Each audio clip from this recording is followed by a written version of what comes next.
사순절을 통해서 우리를 돌아보고 또 우리 자신이 앞으로 살아가야 될 삶, 내 모습을 만들기 위한 시간을 가지고 있습니다. 그래서 우리가 세상을 살아갈 때 어떤 길을 갈 것인가에 대한 말씀을 드렸어요. 좁은 길로 가라 하는 거죠. 예수님께서 많은 사람이 가는 그 길을 가지 마라. 좁은 길을 가라. 그래서 생명의 길, 사는 길, 축복된 길은 좁은 길이다 말씀합니다. 그리고 우리가 사람과의 관계 속에서 주님은 제자들의 발을 씻어주시면서 이게 옳다는 거죠. 너희도 세상 살 때 너희가 만나는 사람들을 존중히 여기고 그들을 섬기라고 말씀합니다. 오늘은 자기의 모습을 한번 되돌아보는 시간입니다. 그래서 말씀 제목을 거울로 너 자신을 비추어 보라는 말씀입니다. 하나님께서 이스라엘 민족을 애굽에서 해방시키시고 광야로 인도하신 이후에 이스라엘 민족에게서 계속 강조하신 말씀이 있어요. 그 강조하신 말씀이 뭐냐면 한번 따라해 주세요. 내가 거룩하니 너희도 거룩할지어다. 그래서 하나님께서 이스라엘 민족에게 계속 강조하신 겁니다. 내가 거룩하니 너희도 거룩하라.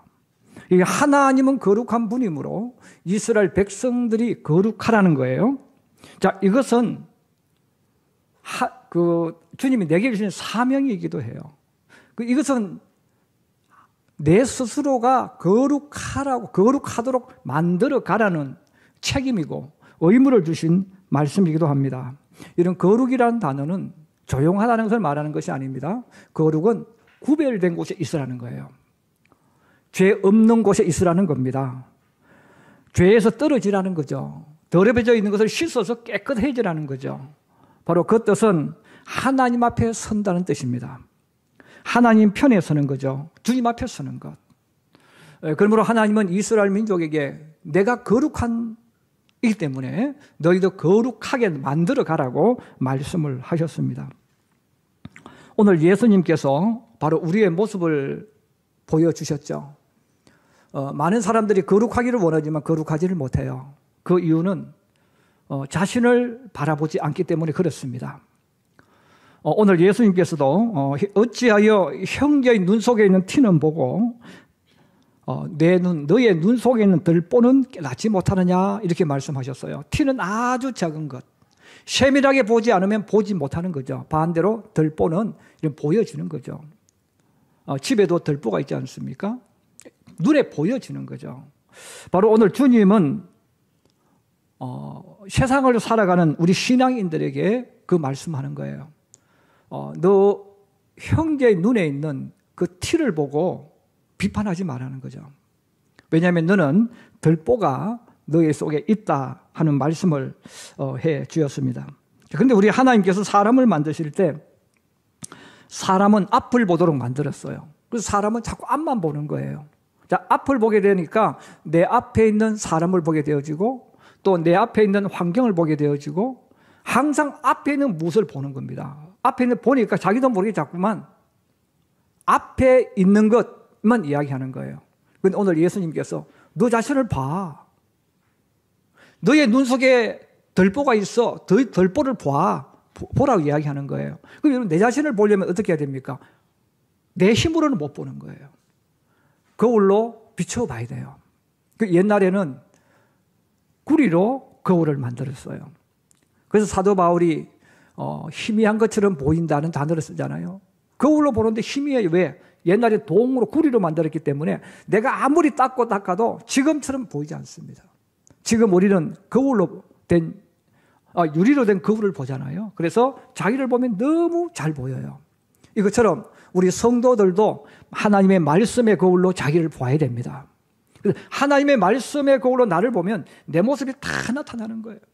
내가 어떤 생각을 하고 있는지, 내가 어떤 말을 하고 있는지, 내가 어떤 행동을 하고 있는지 다 보여지는 것이죠.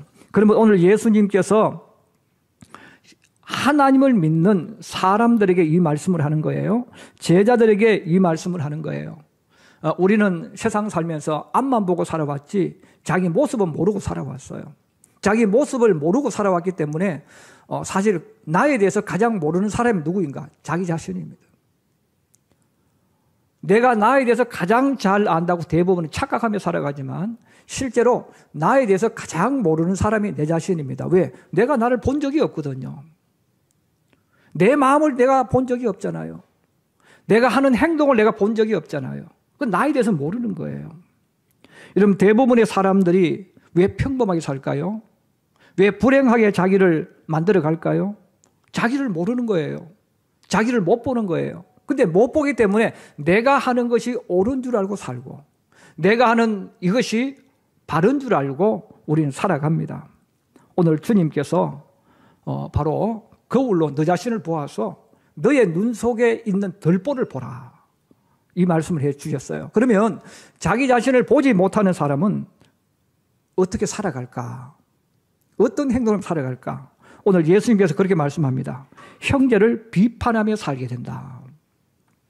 여러분, 이 비판한다는 이 말은 변호사들이 변호사가 하는 이야기, 그다음에 검사들이 하는 이 모든 이야기를 다 종합해가지고 답을 내리는 거예요. 너 나쁜 놈, 유죄. 너는 죄 없음, 무죄. 판결하는 거예요. 그래서 이 비판한다는 말은 우리 사람들이 자기도 모르게 내가 내 눈에 보여지는 것을 가지고 내가 들은 것을 가지고 어떤 사람을 내가 답을 내려버리는 거예요. 야, 너는 나쁜 놈. 너는 좋은 놈. 너는 희망이 있는 사람. 야, 너는 안 돼. 답을 내려버리는 거예요. 이게 뭡니까? 비판한다는 겁니다. 자, 그런데 우리가 세상을 살아갈 때 많은 사람들이 자기 앞에 있는 사람을 그렇게 비판해요. 부모도 자식 그렇게 비판해요. 공부 좀 못한다고 해서 이미 판결을 내려요. 너는 앞으로 싹수가 없다. 너는 미래가 없다. 이미 부모가 답을 그렇게 내리는 거예요. 또 같이 믿음의 생활을 하면서도 또 그렇게 사는 거죠. 그런데 아무도 내가 비판한다고 생각 안 해요. 또 어떤 사람은 자기 환경을 보고 이 비판을 해요. 답을 내렸어요. 너는 돈이 없으니까, 너는 기술이 없으니까, 너는 안 돼. 너는 못해. 이미 너는 못하는 사람으로 낙인 찍어버리는 거예요. 자기도 마찬가지죠. 하나님은 나에게 엄청난 능력을 주셨어요. 사랑하는 우리 성도 여러분, 하나님은 여러분이 상상하는 것보다 엄청난 능력을 여러분에게 부어주셨습니다. 이걸 믿으셔야 돼요. 그런데 우리는 그걸 못 보는 거예요. 자, 그것을 못 보니까 우리 자꾸만 눈에 안 좋은 것만 보니까 나도 모르게 자기를 평가할 때 자기를 자꾸 비판을 해버려요. 너는 안 되는 사람인 거죠. 너는 성공할 수 없는 사람이고 너는 좋은 사람이 아닌 거예요. 너는 능력 없는 사람이 되는 거예요. 바로 왜 그렇습니까? 나도 모르게 자꾸만 앞에 보여지는 것만 보니까 그래요. 내 자신을 못 보는 거예요. 이런 모습으로 살았던 대표적인 사람들이 성경에 나오는 바리새인들입니다. 사실 이 바리새인이라는 것은 랍비 지경에 있는 사람들이기 때문에 당시에 이스라엘 백성들의 입장에서 보면 리더자들입니다. 사랑을 받고 존경을 받을 만한 위치에 있는 인물들입니다. 자, 그런데 어느 순간부터 자기들이 자기를 보니까 너무 하나님을 잘 믿는 사람처럼 느껴져요. 그래서 자기들도 모르게 교만이 들어오고 오만이 들어오고 자만이 들어오면서 야, 믿으려면 우리처럼 믿어야 돼. 우리처럼 행동해야 돼. 이런 생각이 들어오기 시작하면서 다른 사람을 보니까 자기들처럼 하지 않잖아요. 그래서 이미 비판하기 시작하는 거죠. 그 비판이라는 말은 여러분 내가 이미 답을 내려서 말하는 것을 말한다 이야기 드렸어요. 아, 너는 그렇게 예수 믿으려거든 믿지 마. 너 그렇게 다니려면 교회 다니지 마. 야, 그게 뭐 예수 믿는 사람 이렇게 만들어버리는 거죠. 그래서 다른 사람을 우습게 여기고 하찮게 여깁니다. 자, 그런 그들에게 정말 저 사람은 우리가 매도해야 되겠다. 저 사람을 우리가 쫓아내야 되겠다 하는 대상이 나타났죠. 바로 그분이 예수님입니다. 그 바리새인들의 시각으로 예수님을 보면 저 예수는 나쁜 사람이 되어져야 돼요. 왜? 자기들은 능가하기 때문에. 이 바리새인들은 항상 가슴에 훈장을 가지고 있습니다. 우리는 오늘날로 표현하면 이거죠. 대한민국에서 최고 좋은 명문대학에 들어가서 공부를 했고 최고로 유명한 교수 밑에서 공부한 사람들입니다. 그래서 세상이 인정해주는 자격증을 가지고 있는 사람이에요. 거기에 자부심을 가지고 있어요. 그런데 어느 날 예수가 나타났는데 그 예수는 세상에서 인정해주는 자격증이 아무것도 없어요. 훌륭한 납백에서 배운 적도 없어요. 자기들은 예루살렘에서 떵떵거리며 공부했는데 모든 사람의 부러움을 받으면서 했는데 예수님은 갈릴리 촌떡입니다. 아무도 알아주지 않는 곳입니다. 근데 그 예수가 자기들을 능가해버린 거죠. 인기도 또 어떤 일을 해도 자기들은 겨우 가르치는 수준이지만 이 나사렛 촌떡이가 공부도 못했고 학력도 없고 선생도 없는데 어떻게 했는지 모르지만 귀신 들리는 사람들을 그냥 명령하니까 귀신 나갑니다. 문둥병 환자는 고칠 수 없는 신의 저주가 내린 형벌인데 그 문둥병도 그냥 한마디 말만 하니까 병이 고쳐지는 거죠. 자, 이런 일이 일어났을 때 이 바리새인들이 자기들 하나님 주시는 그 말씀을 듣고 자기들을 보았다면 엄청난 성장을 쓴 기회입니다. 야, 저 나사렛 예수가 공부도 못했고 배운 것도 없고 지식도 없는데 저는 엄청난 일을 하는 것은 하나님의 역사다. 그러면 우리도 이 배운 지식 위에 하나님의 역사가 일어나면 더 훌륭한 사람이 될 수 있다 하고 도전을 받고 배우려고 해야 되는데 비판하기 시작했다는 거예요. 그들이 더 멋있는 사람, 더 아름다운 사람들로 만들어질 수 있었는데 그들은 반대 길을 걸어가기 시작해요. 비판하기 시작하는 거예요. 그게 모든 에너지를 쏟아붓습니다. 여러분, 사울 왕이 비참한 왕이 되는 이유가 뭐예요? 너무 좋은 조건을 가지고 있는데 그 다윗 하나 잡느라고 자기 모든 인생의 에너지를 쏟아붓다 보니까 나라도 잃게 되고 자식들 전쟁에서 다 죽게 되고 축복을 잃어버렸잖아요.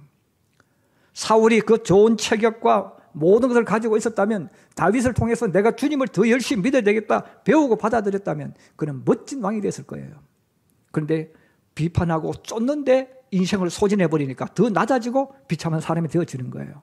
바리새인들이 그랬다는 것입니다.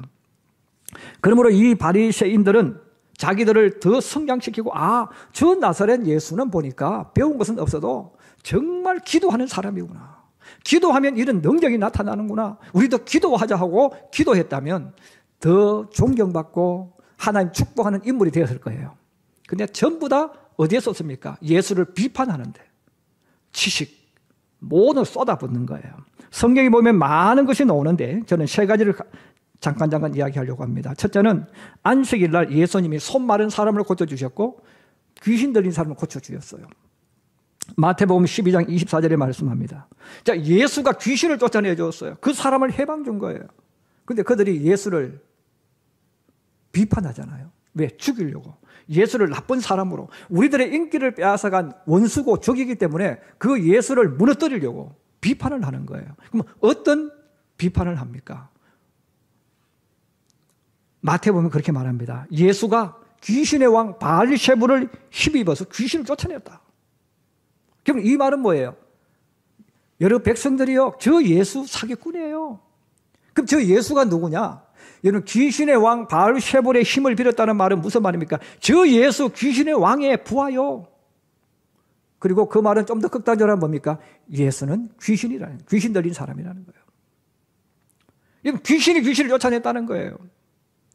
저 예수가 행하는 것 사기라는 거죠. 우리 하나님 백성인데 저 예수가 귀신의 왕의 힘을 빌어서 귀신의 부하가 되어서 귀신이 귀신을 쫓아내는 것, 그게 뭐 자랑스러우냐 이거죠.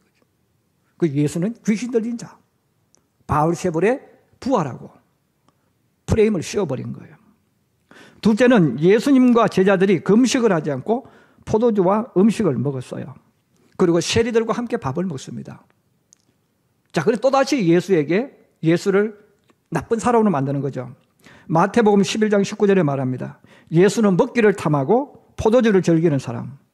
다시 말해서 예수는 탐욕주의자다. 앞에서는 그렇게 하고 뒤에서는 온갖 쾌락주의자, 탐욕주의자라는 거죠. 그리고 세리와 죄인들의 친구다. 우리 한국 사람이 가장 잘 이해하기 쉬운 단어는 예수는 조폭들의 친구다. 조폭들과 같은 불이다. 이렇게 표현해 주는 거예요. 결국은 뭐예요? 나사렛 예수가 너희 위에 사는 것 같지? 아니야. 그 예수는 위선자야. 앞에서 하는 것과 뒤에서 달로. 자, 이렇게 또 예수를 만들어 버립니다. 그리고 예수님을 마지막 십자가에 못 박을 때도 예수님에게 무엇을 씌웁니까? 신성 모독죄와 로마 반역죄. 여러 백성들이여, 봐, 예수를 메시아로 생각하지 마. 봐, 예수가 얼마나 나쁜 사람인가. 십자가에 못 박혔잖아. 이러면 십자가에 못 박는 사람들은 가장 악질적인 반역자, 다른 사람을 죽이고 하는 가장 나쁜 죄를 지닌 사람들에게 본보기로 십자가에 달아 죽입니다. 그 십자가에 달아 죽였다는 말은 무슨 말이에요? 사람들에게 각인을 시키고 알려주는 거죠. 저 예수, 여러분 보셨지 않습니까? 가장 악한 죄, 나쁜 죄를 지은 사람입니다 하고 예수님에게 프레임을 씌운 거예요. 자, 바리새인들은 이렇게 예수님을 나쁜 존재로 비판하는데 자신들의 모든 에너지를 쏟아붓습니다. 그래서 여러분, 나중에 이스라엘 나라가 역사상 가장 비참하게 죽임을 당하고 또 그들끼리 싸워서 망하고 해서 로마 나라에 완전히 멸망하는 때가 와요. 그리고 역사에서 사라져버려요. 그 일을 누가 앞당겼느냐? 이 바리새인들이 그렇게 한 거예요. 이런 바리새인들이 그렇게 한 것처럼 우리 예수 믿는 사람들이 세상을 살면서 짓는 바로 정말 나쁜 행동이 바로 다른 사람을 비판하는 겁니다. 이런 비판한다는 말은 나는 의롭다는 거예요. 나는 정의롭다는 거죠. 나는 올바르게 산다는 거죠. 근데 너는 잘못됐다는 거예요. 만약에 여러분 중에서 함께 믿음 생활하던 성도를 비판하고 험담한 분이 있다면 정말 하나님을 두려워하면서 회개하고 회개하기를 바랍니다. 마귀가 잘 사용하는 방법, 신앙인들의 신앙과 인품을 파괴하는 방법이 바로 비판하는 거예요. 그래서 마귀는 신앙인들에게 자신은 보지 못하게 하고 다른 사람의 약점, 실수, 허물, 잘못한 부분들을 보게 하고 자기 스스로 오만한 마음, 교만한 마음을 주어서 비판하도록 만든 거예요. 나도 모르게 사람을 자꾸 이렇게 프레임을 씌워서 나쁜 사람으로 만들어 버립니다. 사람은 참 희한합니다. 계속 비판하면 그 사람은 나쁜 사람, 문제 있는 사람으로 결정 지어지게 되는 거죠. 그래서 남편은 아내의 못하는 부분, 실수하는 부분, 마음에 들지 않는 것들을 계속 말하는 경우가 많아요. 또 우리 아내 역시 남편의 못하는 부분, 실수하는 부분, 마음에 들지 않는 부분을 계속 말하는 경우도 많아요. 제가 우리 집 사람이 아내에게 제가 꼭 하는 말이 있어요. 그게 뭐냐면 어떤 이야기를 하다가 우리 한국 사람 조금 과장해서 말하잖아요. 근데 하는데 어떤 이야기 하다가 지금은 그렇지 않지만 전에 이야기하면 저는 한 번도 안 도와준 사람한테 이야기해. 예. 예를 들어 청소 이야기 나오면 저는 한 번도 청소를 안 해준 사람처럼 뉘앙스를 해요. 그 제가 그래요. 여보 말 그렇게 하지 마. 나는 1년에 한 번은 해줘. 그러니까 앞으로 말을 할 때는 사람들에게 뭐 우리 남편 안 도와준다 하지 말고 우리 남편은 1년에 한 번만 청소해준 남편이야. 그렇게 말하는 거예요. 여러분 1년에 한 번 해주는 사람하고 한 번도 안 해주는 사람 달라요. 1년에 한 번 해주면 제가 30년을 살았으면 몇 번 해준 거예요. 여러분 그것뿐 아니잖아요. 우리 남편은 설거지를 안 도와준다고. 그러면 안 되죠. 왜 안 도와줘요? 최소한 몇 번 설거지 해줬을 거예요. 근데 우리는 자꾸 막 표현을 그렇게 하는 거죠. 결국 뭐예요? 우리가 이런 단어를 쓰는 것은 그냥 본인은 재미를 쓸 수도 있고 아니면 우습게 쓸 수도 있고 다양하게 쓸 수 있습니다. 근데 중요한 것은 뭐냐면 우리가 그런 말을 쓰는 순간부터 그 사람은 그런 프레임이 붙는 거예요. 그것을 들었을 때 다른 사람은 어떤 생각을 하겠어요? 또 어떤 분은 그런 분이 있어요. 우리 집 사람은 음식을 못 만든다고. 맛이 없대요. 그것도 거짓말 하는 거잖아요. 그럼 그 말을 하는 순간부터 그 아내는 어떤 아내가 됩니까? 음식 못 만드는 아내예요. 여러분 음식은 만들다 보면 맛있을 때도 있고 맛없을 때도 있고 또 아무리 맛있게 만들어도 내가 배부를 때는 맛없는 거예요. 아무리 맛없어도요, 내가 정말 배고프면 먹으면 맛있어. 근데 우리가 그런 프레임을 씌운다는 거예요.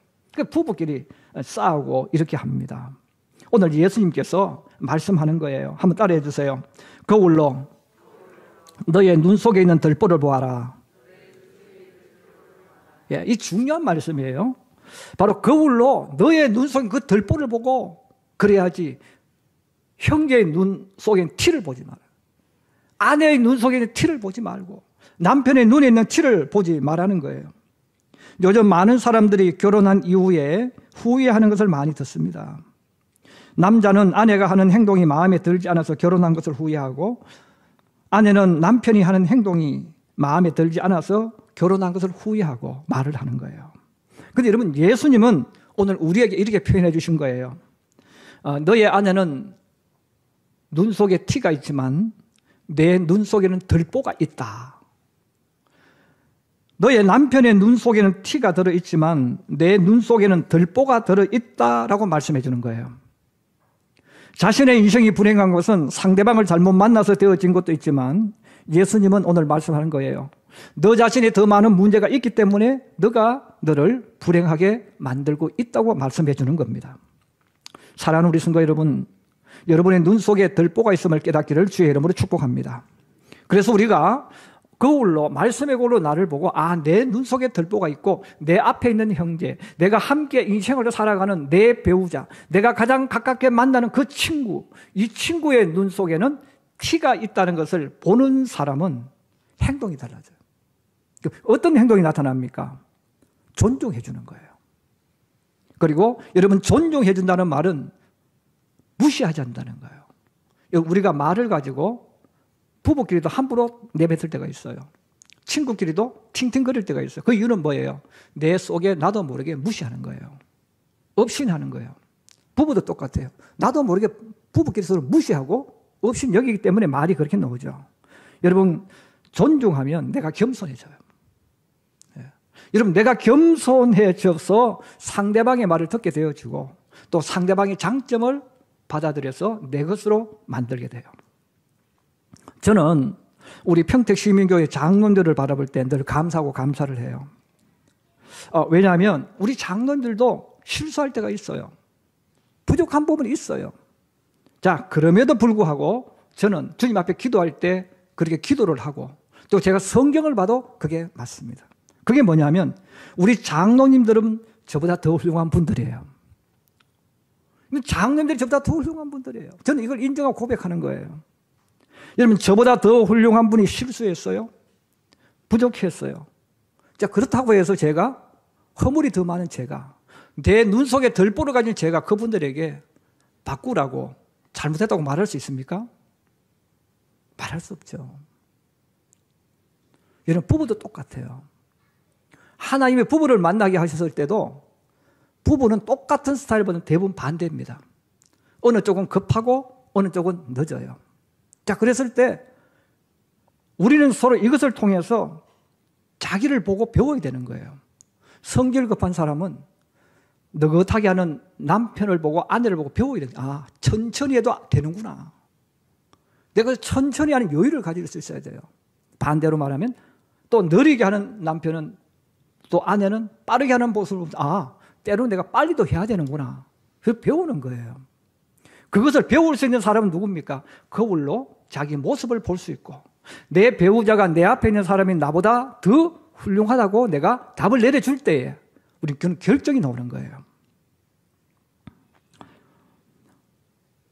저는 우리 성도들이 새벽을 깨우는 모습을 보면서 늘 주님 앞에 그런 기도해요. 하나님, 우리 교회 성도들이 저보다 더 훌륭합니다. 저는 여러분들 앞에만 이 고백하는 게 아니에요. 제가 다른 교회 목사님들을 만나도 좀 고백을 해요. 이건 제가 위선이 아니라 제 속으로 인정하는 거예요. 오늘 주님도 그렇게 제게 알려주셨잖아요. 너의 눈 속에는 들보가 있어. 그런데 성도들의 눈에는 티가 있다는 거예요. 그 제가 어떻게 저보다 더 훌륭한 사람, 저보다 더 좋은 장점을 가지고 있는 그분들에게 제가 무시하고 함부로 할 수 있겠어요? 할 수 없죠. 부부도 마찬가지예요. 가장 가까운 친구와의 관계도 마찬가지예요. 오늘 주님께서 바로 우리들에게 그것을 보라는 거예요. 여러분 스스로 변하지 않아도, 바꾸려고 하지 않아도 그것을 보면 내가 바뀌게 되어 있습니다. 내 배우자를 존중하게 되어 있고, 내 가까운 친구를 존중하게 되어 있고, 그를 소중하게 여길 수 있고, 그를 통해서 배울 수가 있습니다. 바리새인들은 그것이 되지 않았기 때문에 그 좋은 재능과 달란트를 가지고 망하는 길로 갔어요. 저는 우리 사랑하는 성도들이 스스로를 불행한 길로 이끌어가지 않기를 원합니다. 우리 성도들이 하나님 주신 이 재능, 엄청난 것들을 여러분들이 더 많이 여러분의 것으로 만들어서 정말 하나님께서 말씀하시는 복의 근원들이 되기를 원합니다. 여러분, 그렇게 되려면 내가 내 자신을 볼 수 있어야 되는 거예요. 그래서 내가 내 자신을 볼 수 있을 때 우리는 부부끼리도 존중해 줍니다. 그리고 부부도 서로 배워야죠. 내가 가장 가까운 친구 있습니까? 그를 통해서 내가 배우는 거예요. 거울로 나를 보는 사람만이, 아, 내가 덜보가 있구나, 이것을 아는 사람, 인정하는 사람만이 배울 수 있고 성장할 수 있는 거예요. 저는 오늘 주신 이 말씀을 뒤집어서 한번 이렇게 표현하고 싶어요. 한번 따라해 주세요. 가까운 사람을 칭찬하면, 배우자를 칭찬하면 그 사람도 뒤에서 당신을 칭찬한다. 오늘 주님 주신 말을 뒤집은 거예요. 여러분, 못마땅한 것도 있고 실수하는 경향이 있지만 그래도 나보다 나은 사람이라는 것을 여러분 인정하고 여러분 칭찬하고 칭찬할 수 있기를 주의 이름으로 축복합니다. 하나님의 말씀의 거울로 오늘 주님 말씀합니다. 비판하지 마라. 그 사람이 이렇다고 다 내리지 마라. 너 자신에 대해서도 그렇게 하지 마라 말씀하셨어요.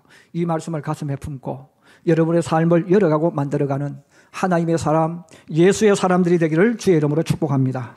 축복합니다.